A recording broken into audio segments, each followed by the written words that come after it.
Shalom bien-aimés dans le Seigneur, c'est le révérend pasteur Patrick Alenghi. Aujourd'hui, nous sommes mercredi. Bienvenue dans cette émission Vaincre la sorcellerie. Le 16 mai 2026, c'est un grand jour. L'anniversaire de l'émission Vaincre la sorcellerie, nous allons célébrer avec une très grande retraite spirituelle de délivrance. Cette retraite spirituelle de délivrance, c'est une occasion qui va vous permettre tout ce que vous n'avez pas pu. Vous allez rencontrer votre délivrance le 16 mai 2026. Voilà. Quelle que soit votre situation, quelle que soit la gravité, la durée de votre situation, quand ça a persisté, même le niveau de persistance, je vous rassure que le 16 mai, ce sera un jour unique où les gens vont témoigner, où les gens vont rencontrer Dieu lui-même, agir, où les gens vont obtenir les délivrances. Même si quelqu'un a traîné sans enfantement, même si la maladie a traîné sans guérison, même la situation a traîné, a perduré, quels que soient les efforts que tu as fournis, le 16 mai, c'est un jour qui est différent. C'est un jour différent des autres. C'est le jour de la visitation divine. C'est l'occasion unique de délivrance, de la visitation de Dieu dans votre vie. Voilà. C'est pourquoi tu dois bien te préparer pour les 16 mai pour que tu ne manques pas. Même si tu es dans des provinces, tu dois voyager pour venir à Kinshasa, participer dans cet événement. Même si tu es dans d'autres pays, si tu as le moyen, tu achètes les billets, tu payes les billets. La délivrance est chère. Comme on cherche l'argent là, la délivrance est chère. Tu voyages. Ça, c'est un acte de foi. Si quelqu'un paye son billet pour aller chercher la délivrance, c'est déjà un acte de foi. Donc, il ne va jamais manquer cette délivrance. Franchement, il ne va jamais manquer. Parce qu'il a prouvé sa foi. Voilà. Donc, c'est très important. La foi est très importante dans tout ce que nous avons comme délivrance ou guérison ou quoi que ce soit. La foi. Pour voir la main de Dieu, il faut avoir la foi. Et la foi parle. La foi n'est jamais muette. La foi parle. La foi parle pas des actes. Tu prends ton argent, tu achètes les billets pour aller chercher la délivrance. C'est un acte de foi qui va parler. Et c'est ce que Jésus avait dit, comme ces paralytiques, on avait trouvé le toit de la maison, qu'on l'a placé là-bas. Dès qu'il a vu, il a dit que ta foi t'a sauvé. Et il était guéri subitement.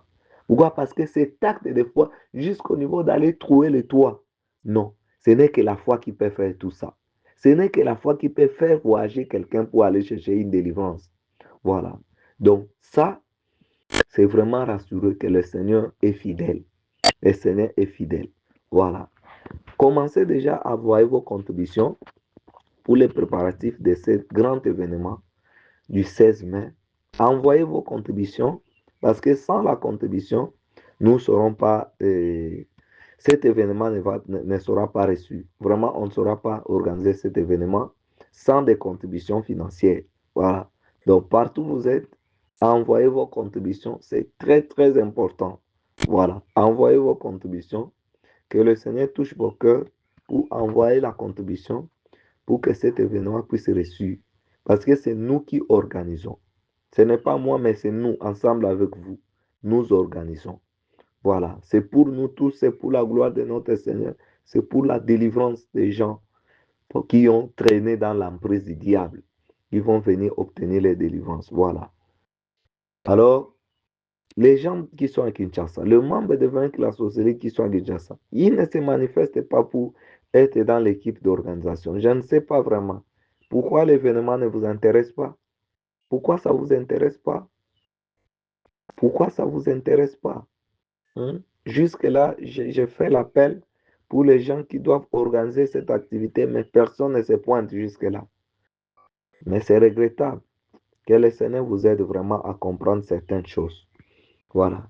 Aujourd'hui, c'est un grand enseignement que je vais faire qui est très, très intéressant.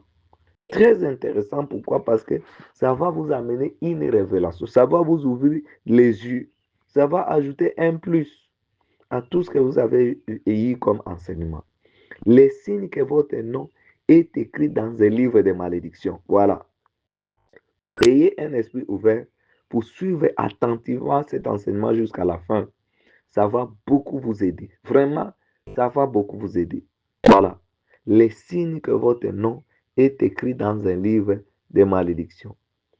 Dans le royaume des ténèbres, ils ont des livres auxquels ils écrivent le nom des personnes pour des malédictions à long terme. Voilà. Chaque nom écrit représente une personne sous surveillance constante. Une fois votre nom est écrit dans un livre de malédiction, vous devenez une cible permanente.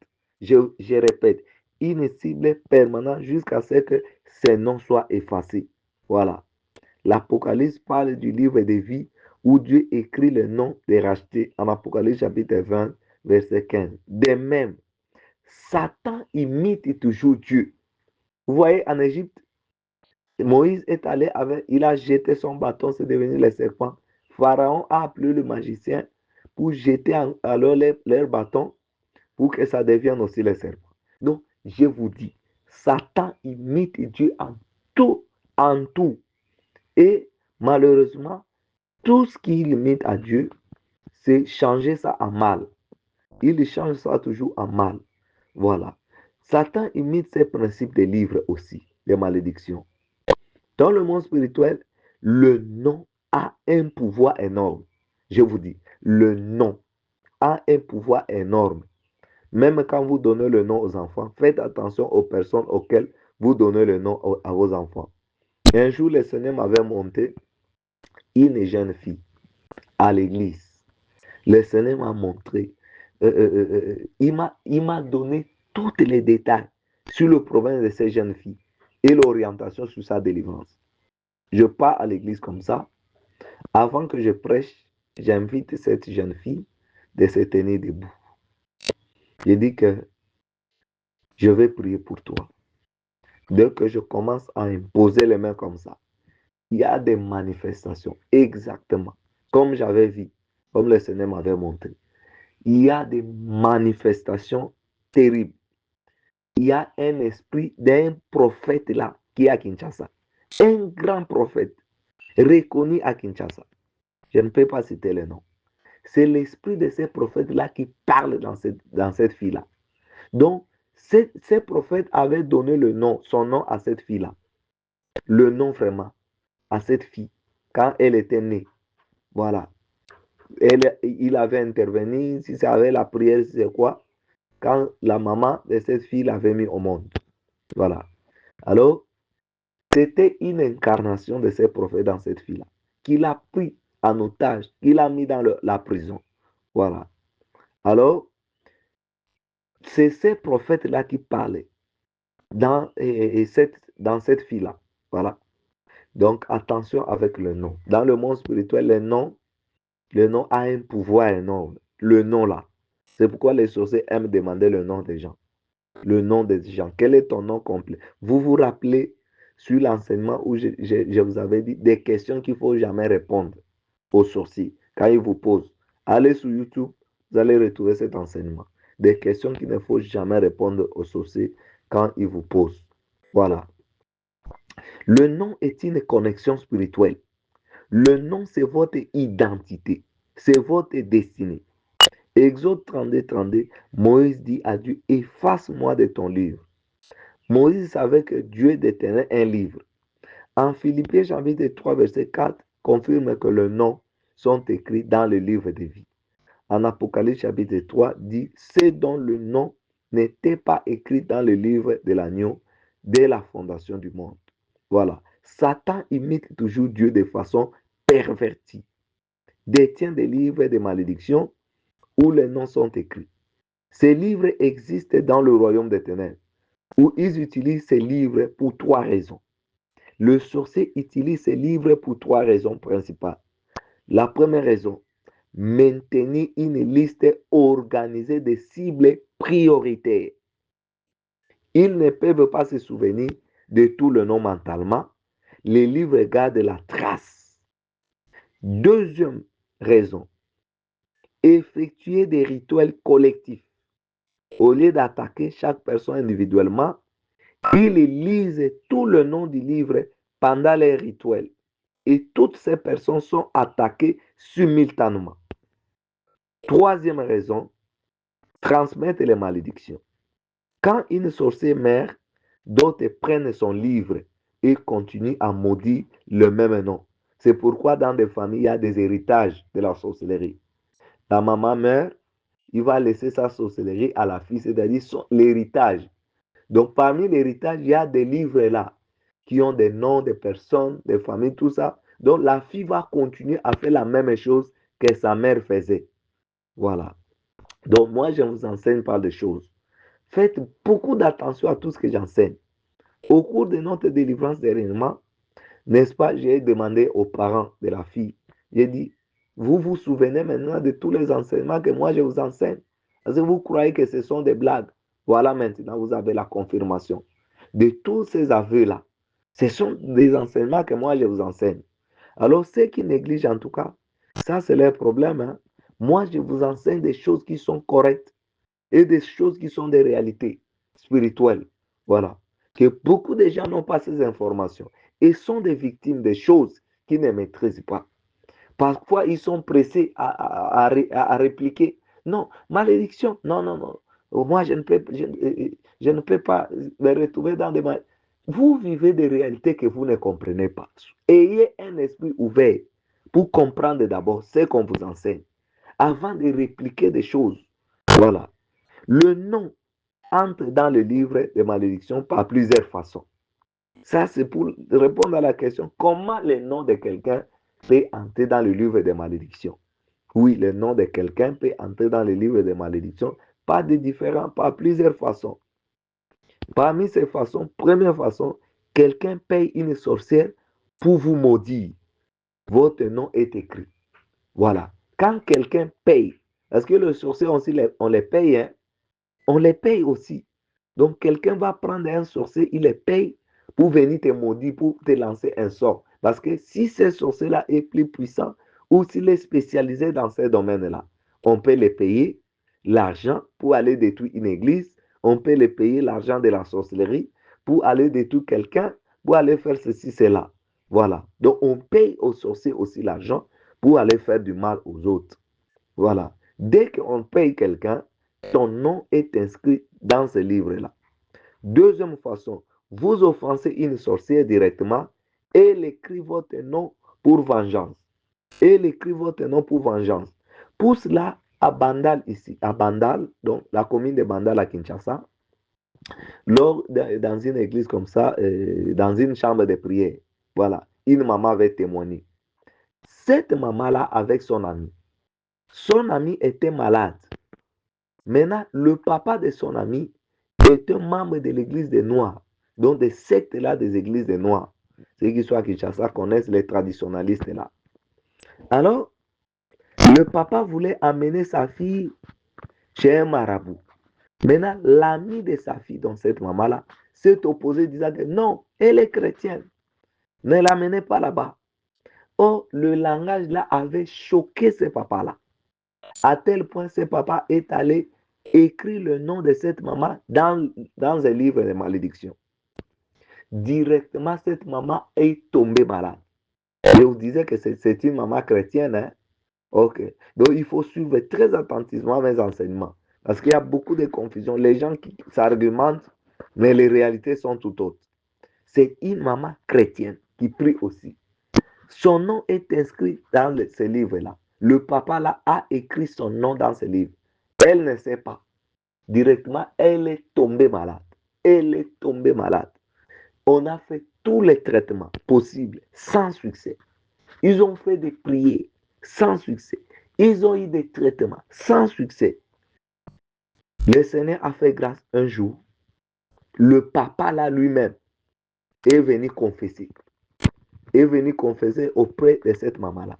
Que non, tu sais, les jours-là, quand tu t'es opposé à ma fille pour que je ne puisse pas l'amener chez le marabout, en tout cas, j'étais en colère contre toi et c'est par là que j'ai pris ton nom pour aller écrire dans un livre. Voilà. C'est à cause de ça que tu es malade. Voilà. Donc, c'est ça. Et c'était une orientation claire pour la prière. On avait prié et cette maman était guérie.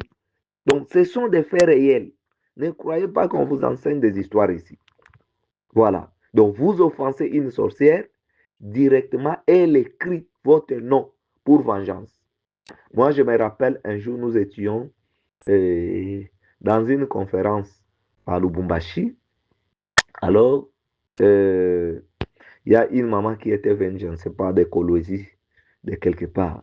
Elle avait témoigné parce que elle s'est repentie, disant que non, à chaque fois, j'étais en problème, à chaque fois, j'appelais quelqu'un pour m'aider. Si la personne refusait à m'aider, moi, j'écrivais son nom dans les livres, donc dans un carnet, pour dire que cette personne entre dans la liste noire. En tout cas, cette personne, je ne vais plus l'aimer. En tout cas, cette personne, plus jamais dans la vie. Et c'est ce jour-là que cette maman a connu la repentance, s'est repentie publiquement en dévoilant cela. Donc, c'est la même chose qui se passe aussi dans le monde des ténèbres. Tu offenses une sorcière, elle va écrire ton nom dans un livre. Voilà. Alors, ce livre-là de malédiction va te causer des problèmes spécifiques. Quel que soit ce que tu vas faire, rien ne sera résolu. Troisième raison où les malédictions, donc troisième façon où la malédiction est entrée dans ce livre, votre ancêtre a fait un pacte. Donc, tous les noms de la lignée est écrit dans les livres. Si votre ancêtre a fait un pacte, c'est pourquoi vous avez des totems dans la famille. C'est-à-dire, il y a eu des pactes qui ont été faits.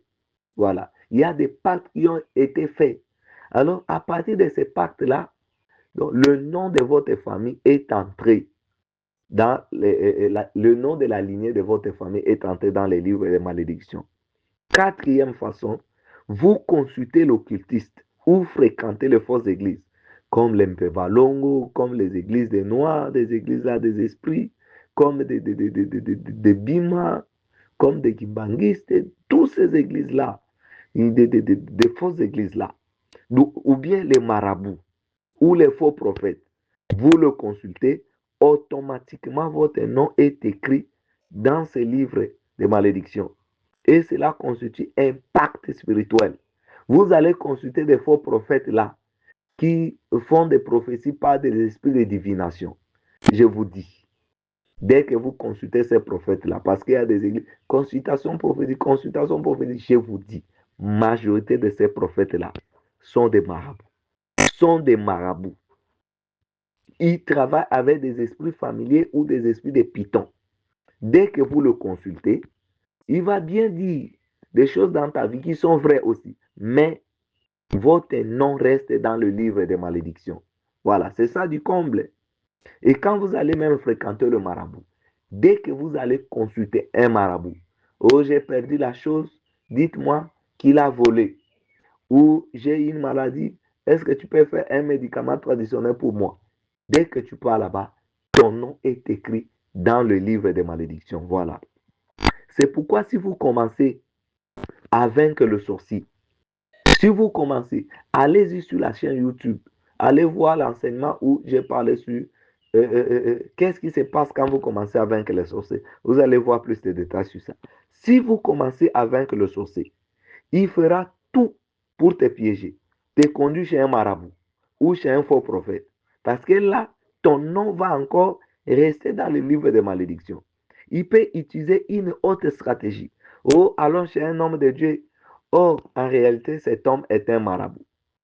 Un jeune homme ici, à côté de nous, un jour, moi j'étais en train de l'encadrer dans le combat spirituel, tout ça.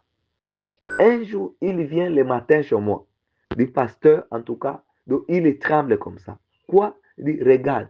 Je regarde son t-shirt, il y a plein de sang sur son t-shirt. Je lui ai demandé, qu'est-ce qui se passe? Tu t'es blessé? Il dit, non, il n'y a aucune cicatrice. Il n'y a aucune blessure. Donc, je me suis réveillé comme ça. Je vis le sang sur mon t-shirt. Alors, je ne sais pas. Qu'est-ce qui se passe? Il tremblait. Il dit, ne tremble pas. Ça, c'est une intimidation. Il m'a dit que d'ailleurs, ma grand-mère, là où j'habite, quand je l'ai montré, elle me dit, allons-y à notre église. D'ailleurs, aujourd'hui, nous avons la prière. Nous allons prier. Moi, je refusais comme tu nous enseignes toujours. J'ai dit, non, moi, je vais aller chez notre pasteur. Alors, il est venu. J'ai dit que c'est un piège. Donc, c'est un piège. On l'avait piégé comme ça parce qu'il commençait à déranger avec ces prières de nuit-là. Alors, on devait les faire taire. Pour les faire taire, il fallait l'amener chez un faux serviteur de Dieu qui se dit serviteur de Dieu ou pasteur, mais en réalité, c'est un marabout. Dès qu'il les fréquente, son nom sera inscrit, son nom sera écrit dans le livre des malédictions. Et là, c'est une façon de les neutraliser déjà. Il ne sera plus avancé. Voilà. Donc, c'est comme ça. Et un frère aussi au Bénin. C'est les membres aussi de Vaincre la sorcellerie, de notre plateforme ici. Son père, c'est un sorcier. Quand on disait son père est un sorcier, tout ça, il ne comprenait pas, il ne croyait pas. Il ne croyait pas. C'est juste quand il a commencé des prières de 21 nuits, il a su que son père était sorcier. Alors, il a vu tout ces évidents dans le rêve et même des réactions physiques comme ça de son père. Alors, quand avec ces prières de nuit là, ça dérange, subitement ses parents, son père et sa mère disent non, nous allons au village pour aller participer dans une rituel. Il dit non, moi je suis chrétien, je ne peux pas aller là-bas. Il dit on doit y aller. On l'a imposé. D'ailleurs, ses parents sont partis même au lieu du travail pour demander la permission. Pour lui demander la permission auprès de son chef, disant que non, nous devons aller participer dans ces rituels de la famille, c'est très important. Alors, ils sont partis là-bas. Alors que quelqu'un commençait déjà à obtenir sa délivrance, il avait toutes ces évidences, même le rêve. Quand je vous avais enseigné le rêve qui indique que votre délivrance est imminente, que le Seigneur a exaucé votre... Il avait ces rêves-là. Donc, c'est quelqu'un qui était déjà en délivrance. Et il avait même trouvé une fiancée. Voilà. Ils ont commencé déjà un premier pas même pour aller aboutir au mariage. Et quand ils sont partis là-bas, ils sont revenus. Ils sont revenus. Mais c'était un grand problème. C'était un grand problème. Et euh, à partir de là, des choses commencent à se détériorer, même des rêves commencent à changer même. Et finalement, même la fiancée l'a quitté. La fiancée est partie. Voilà. Donc tout ça, c'est le système du ténèbre. Même vous là, quand votre prière commence à déranger, sachez que quelqu'un va sortir. Si vous tombez un peu malade comme ça, il vous dira, allons chez tel serviteur de Dieu. Allons chez tel. Il y a une maman ici dont les enfants de sa soeur étaient des sorciers qui restaient à la maison. Maintenant, quand j'ai démasqué l'une de ces enfants-là, parce qu'ils étaient venus à la maison ici, j'ai démasqué cet enfant-là et directement cet enfant a commencé à faire des aveux, a commencé à dire tout ce qu'elle a fait dans la vie de cette maman. Directement, les, donc, l'enfant n'a pas voulu la délivrance. Parce que le sorcier, quand il ne veut pas la délivrance, tout ce que vous ferez ne va pas réussir s'il ne veut pas quitter la sorcellerie. Parce que c'est un pacte. C'est différent avec d'autres esprits. Voilà. Alors, cet enfant-là a refusé carrément la délivrance. Elle a refusé. Elle ne voulait pas sortir. Ils sont partis comme ça, sans être délivrés.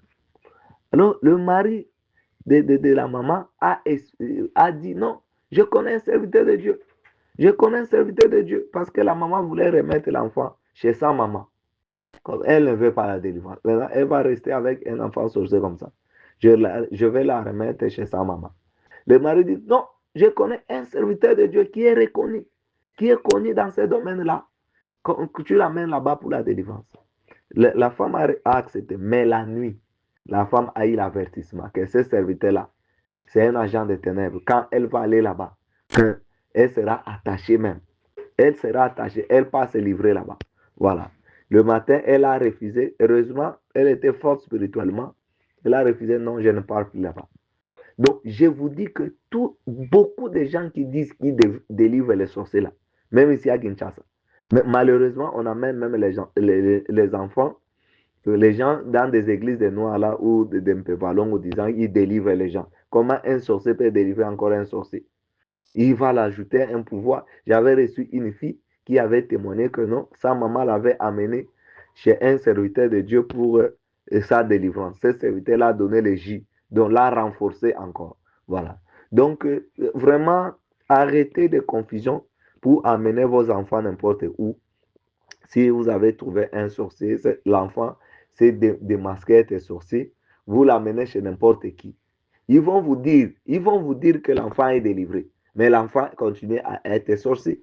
Et l'enfant va vous manger avec la sauce. Parce que vous, là, vous faites allusion que l'enfant est délivré. Vous croyez qu'il est délivré, alors il n'est pas délivré. Donc, amenez l'enfant chez un spécialiste. Pas chez ces bricoleurs-là qui pensent qu'ils peuvent tout faire, alors ils n'arrivent pas et ils ne savent rien. Non, Dieu a mis des spécialistes dans chaque domaine. Alors, ne vous amusez pas. Vous allez amener l'enfant là où on vous fait penser que l'enfant sera délivré, alors que finalement, il vous remet un enfant sorcier et vous fait croire que l'enfant est délivré. Moi, si quelqu'un n'est pas délivré, je vous dis que cet enfant n'est pas délivré. Il ne veut pas être délivré. Il ne veut pas sortir la sorcellerie. Pour ne pas vous laisser dans la confusion, faire des choses et vous remettre l'enfant qui n'est pas délivré, vous faire croire que l'enfant est délivré. Non, c'est pas chez moi. Voilà. Donc, tout ça, si vous commencez à déranger le sorcier, ils vont chercher à vous amener parce que ils sont rusés. Hein? Au lieu de vous amener chez un marabout tout court, ils vont vous amener chez un prophète, mais qui travaille avec l'esprit de Python, de divination. Voilà. Il va vous amener là-bas dans une église où il y a un prophète, mais un faux prophète. Voilà. Donc, c'est une façon de maintenir l'emprise sur vous, de vous contrôler. Voilà comment les sorciers vous piègent pour maintenir une main sur vous. C'est ça. Ils vous amènent chez le marabout pour garder un contact spirituel sur vous. Voilà. Chaque fois le livre est ouvert, votre nom lu, une connexion s'active avec les autres forces démoniaques assignées.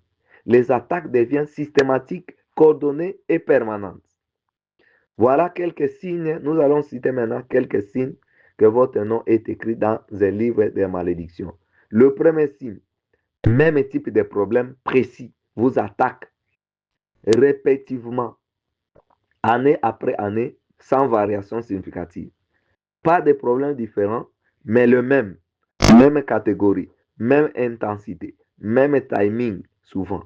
Cela révèle une malédiction organisée. À Galates chapitre 3, verset 13, la Bible dit, Christ nous a rachetés de la malédiction de la loi, étant devenu malédiction pour nous, car il est écrit, maudit est quiconque est pendu au bois. Voilà. Les malédictions sont réelles quand elles sont organisées par un livre et répétitives. Chaque année, le même rituel. Chaque année, le même attaque. Chaque année, le même résultat. Dans le royaume des ténèbres, ils ont un calendrier rituel. Certains sont lus mensuellement, d'autres trimestriellement, d'autres sont lus chaque semaine. Voilà. Chaque lecture déclenche une nouvelle vague d'attaques. Des personnes dont les noms sont écrits expérimentent des problèmes cycliques et prévisibles. Il y a un homme dont le nom était écrit dans les livres de malédiction. Chaque mois de mars, il tombait gravement malade. Chaque année, même mois, même type de maladie. C'était un schéma trop précis pour être naturel. La vérité était que chaque mois de mars, le sorcier effectuait un rituel spécifique où il lisait certains noms, dont son nom aussi était là. L'attaque des maladies était programmée systématiquement. Quand il a compris ces mystères, il a jeûné et a prié et que, a déclaré que que ces livres contenant mon nom soient brûlés spirituellement. Cette année-là, en mars, le mars est passé sans maladie. Le cycle était brisé. Voilà. Une maman avait raconté la même scène. Voilà, des malédictions aussi. Donc c'est très important. C'est très important à retenir. Il y a quelque chose à retenir. Voilà.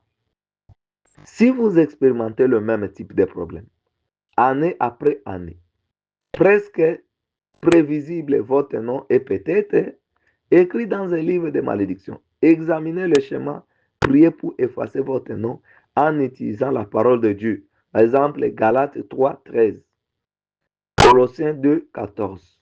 Voilà. Donc, il faut savoir que le monde spirituel travaille différemment. Donc, il faut être précis. Dans le monde spirituel, c'est comme la mathématique. C'est la science exacte. Voilà. Donc là, il n'y a pas de... Si ton problème est ça, même quand tu pries beaucoup, tu gênes beaucoup, mais tu n'as pas la connaissance de ce qui se passe dans ta vie. Tu pries autrement, rien ne va se passer jusqu'à ce que tu prends connaissance de vrais problèmes. Et quand tu vas prier spécifiquement de ces problèmes-là, tu es délivré. C'est ça le monde spirituel. C'est la mathématique, je vous dis, c'est la science exacte. C'est compliqué, ne cherche pas à tout comprendre. C'est compliqué, c'est comme ça. Les gens qui réfléchissent beaucoup, qui cherchent à beaucoup comprendre, ils s'embrouillent inutilement. Mais la réalité enseigne encore différemment. Voilà. C'est pourquoi quand on prie, on doit prier pour un problème précis et spécifique. Voilà. Mais si vous priez vague, vague, vague comme ça, c'est comme si vous jetez des balles à l'air. Un soldat qui lance des balles. Hein? Qui lance des balles, mais à l'air. Il n'a pas un cible. Donc, si vous comprenez votre problème, vous priez spécifiquement pour ces problèmes-là. C'est comme si un soldat qui prend l'arme, qui tire sur son cible, qu'il maîtrise. Et ça ne sera même pas beaucoup de balles. Une balle ne suffit pas, le cible est tombé. C'est la même chose avec le monde spirituel, je vous dis. Donc, les réalités du monde spirituel sont différentes. Beaucoup de gens ne comprennent pas. Ils font beaucoup de litanies inutilement. Deuxième signe, et votre nom est écrit dans un livre de malédiction. Et que vous sentez une oppression spirituelle constante et lourde qui ne disparaît pas complètement, même après des délivrances temporaires. L'oppression diminue parfois, mais revient toujours. Et c'est parce que tant que votre nom est écrit, ces oppressions restent actives. Ésaïe 10, 27 parle des jougs qui sera ôté par onction. Donc l'onction peut briser temporairement les jougs, mais tant que le nom reste écrit dans un livre, le joug se réforme parce que la connaissance légale existe toujours. L'oppression revient parce que la source n'a pas été coupée. Dans le royaume des ténèbres, ils observent les personnes dont le nom ont été écrits ne trouvent jamais de soulagement durable. Voilà. Donc, ils veillent à sorte que ces personnes ne trouvent jamais de soulagement durable. Elles reçoivent des délivrances, l'oppression parle, puis revient en quelques semaines ou mois. Pourquoi? Parce que le sorcier réouvre les livres, lise leur nom du livre et réactive la malédiction. Le cycle continue indéfiniment. Il y avait une femme qui allait de pasteur en pasteur chercher la délivrance. Chaque fois, elle sentait le soulagement temporaire, mais l'oppression revenait toujours. Elle pensait que quelque chose n'allait pas avec elle spirituellement. La vérité était que son nom était écrit. Tant que son nom restait écrit, l'oppression avait un point de contact légal pour revenir.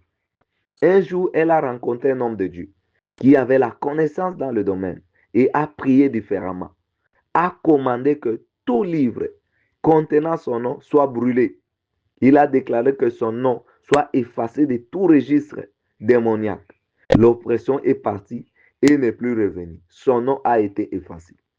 Troisième signe, que votre nom est écrit dans un livre de malédiction et que vos percées sont toujours temporaires et systématiquement suivies de rechutes rapides dans le même problème. Vous percez, vous célébrez, mais tout se fonde à nouveau. Ces schémas de percée, rechute constante révèlent une malédiction organisée qui vous ramène toujours en arrière. Luc chapitre 11, verset 24 à 26 parle d'un esprit impur qui revient avec cette autre pire que lui. Quand votre nom est écrit dans un livre, les esprits assignés reviennent toujours parce qu'ils ont un mandat écrit. Leur mission est enregistrée. Ils ne peuvent pas abandonner tant que le nom reste écrit. Dans le royaume des ténèbres, ils aiment attaquer les gens pendant leur célébration de percées. Ils obtiennent un emploi, ils attendent que quelques mois, ils réactivent la malédiction, emploi perdu. Voilà. Peut-être que tu as eu un petit contrat de 3 mois, on ne renouvelle pas. On te dit merci, tu pars, on prend une autre personne à ta place. Se marier, ils attendent un an, puis ils attaquent le mariage. Il y a divorce. Tu es parti au mariage, tu es revenu, divorcé. Voilà. Le schéma de percée rechute crée un découragement profond qui est leur but réel. Voilà. C'est ça le but réel de ce schéma-là. Ça crée une frustration, ça crée un découragement profond. Voilà. Quand tu montes et tu descends, tu montes, tu descends, tu réchites. Ça, c'est une frustration. Il y avait un homme d'affaires dont le nom était dans un livre de malédiction. Chaque fois qu'il lançait une entreprise, l'entreprise prospérait initialement, puis s'effondrait mystérieusement. 3 entreprises en 5 ans. Même schéma, percée initiale et fondement soudain. Il ne comprenait pas pourquoi. C'était parce que son nom était écrit dans un livre de malédiction. Le sorcier les laissait une percée temporairement. Puis, ils activaient la malédiction, puis ils réchitent. Quand un homme de Dieu l'a révélé, le problème, il a prié pour briser les cycles. Il a déclaré que son nom soit effacé. Le quatrième entreprise de l'homme a non seulement percé, mais a continué à prospérer. Les cycles étaient brisés, son nom était effacé. Si votre percée ne dure jamais et sont toujours suivis des réchites, votre nom est peut-être écrit. Priez, gênez pour briser les cycles en effaçant votre nom. Quatrième signe, que votre nom est écrit dans un livre de malédiction et que plusieurs membres de votre famille et parfois toute la famille ont exactement le même type de problème, inexplicable, simultanément ou successivement. Ce n'est pas une coïncidence, c'est parce que tous leurs noms sont écrits ensemble dans le même livre, sous le même pacte, sous le même pacte ou la même malédiction familiale. Voilà. Exode chapitre 20, verset 5. Exode chapitre 20, verset 5 parle de l'iniquité des pères visitant les enfants jusqu'à troisième et à quatrième génération. Quand un nom de la famille est écrit dans un livre de malédiction, souvent tous les descendants sont inclus automatiquement. La malédiction devient générationnelle parce que le livre la transmet. Quelqu'un me dira, pasteur, mais nous sommes au Nouveau Testament. Vous nous enseignez toujours les malédictions générationnelles, alors que Christ les a effacées à la croix. La Bible dit qu'on ne dira plus que le parent ont mangé les raisins et les dents des enfants se sont égacées. Non, on dira que chacun portera sa malédiction.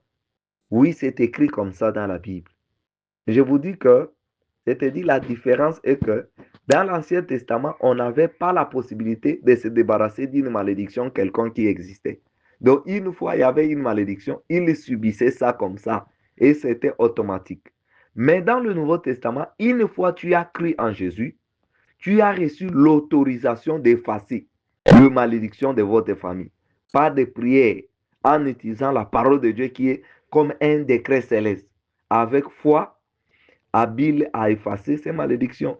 Donc la connaissance plus prière, plus parole, plus foi égale délivrance. Voilà. Donc ce n'est pas automatique quand tu as crié en Jésus, c'est effacé. Non.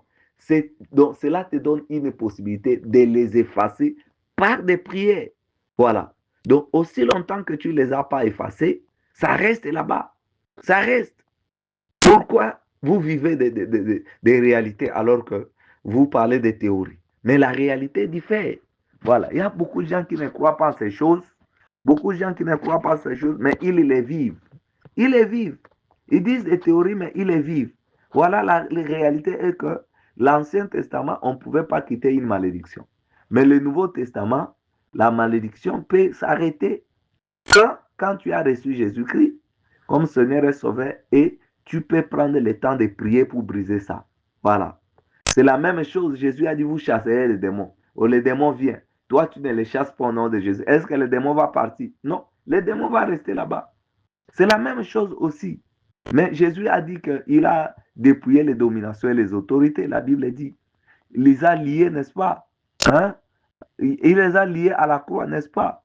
Il a détruit le pouvoir du diable, n'est-ce pas? Le Fils de Dieu a apparu pour anéantir les œuvres du diable, n'est-ce pas? Mais vous pouvez être tenté par le diable et tomber aussi, n'est-ce pas? Vous pouvez avoir des maladies que le diable vous a infligées. Pour dire que notre posture en Jésus-Christ, ça nous donne le pouvoir. Hein? Ça nous donne le pouvoir de chasser le diable de toutes les œuvres du diable. Voilà. Donc, ce n'est pas automatiquement comme ça là. Voilà. Donc, nous travaillons toujours avec Dieu. Il y a la part de Dieu, il y a la responsabilité de l'homme. Donc, Dieu ne peut pas tout faire pour l'homme. Il faut une autorisation, il faut toujours un partenariat d'ensemble. Voilà. Dans le royaume des ténèbres, ils exécutent souvent le nom des familles. Tous les membres portant ces noms deviennent cibles. Ils effectuent une rituel, toute la famille souffre simultanément. Maladies multiples, problèmes financiers généralisés, conflits familiaux explosifs, tout en même temps parce que tous les noms sont lus ensemble. Il y avait une famille dont le nom masculin était écrit dans le livre des malédictions. Grand-père, père, fils et petit-fils, génération après génération, les hommes mouraient jeunes, même âge approximatif, même type de mort souvent. Les femmes survivaient seulement, les hommes mouraient. Pourquoi? Parce que le nom masculin était écrit avec un mandat spécifique des morts prématurées. Un membre de la famille a compris le schéma. Il a prié violemment pour briser la malédiction générationnelle. Il a commandé que tout le nom de famille soit effacé. Il a déclaré la protection du sang de Jésus sur toute la lignée. Le schéma s'est brisé. Le prochain fils a survécu longtemps. Le nom était effacé. Si votre famille souffre des mêmes problèmes, peut-être vos noms sont écrits ensemble. Priez pour effacer le nom familial. Cinquième signe que votre nom est écrit dans un livre de malédiction. Vous rêvez que votre nom est écrit dans un livre, des listes, des registres ou des documents mystérieux. Ces rêves ne sont pas symboliques, ils sont des révélations littérales de ce qui se passe spirituellement. Votre esprit voit les livres où votre nom est écrit. Job 33, 15 à 16. Il ne parle pas des songes, pas des visions nocturnes. Quand les hommes sont livrés à un profond sommeil, quand ils sont endormis sur leur couche, alors il leur donne des avertissements. Dieu utilise les rêves pour avertir. Quand vous rêvez, votre nom est écrit souvent. C'est un avertissement que vous êtes enregistré quelque part spirituellement. Dans le royaume des ténèbres, ils savent qu'il y a des personnes spirituellement sensibles qui rêvent parfois les livres et voient leur nom écrit en rouge, en noir ou avec des symboliques étranges. Ces rêves le troublent, mais elles ne comprennent pas leur signification. C'est une fenêtre spirituelle leur montrant leur situation réelle. Il y avait une jeune femme qui rêvait constamment de voir son nom dans un grand livre. Elle voyait des mains écrire des noms. Elle voyait des symboles autour. Elle s'est réveillée troublée. Elle ne savait pas que c'était une révélation littérale. Son nom était écrit effectivement dans un livre avec des symboles de stérilité l'empêchant de ne pas avoir des enfants. Un serviteur de Dieu a interprété son rêve correctement.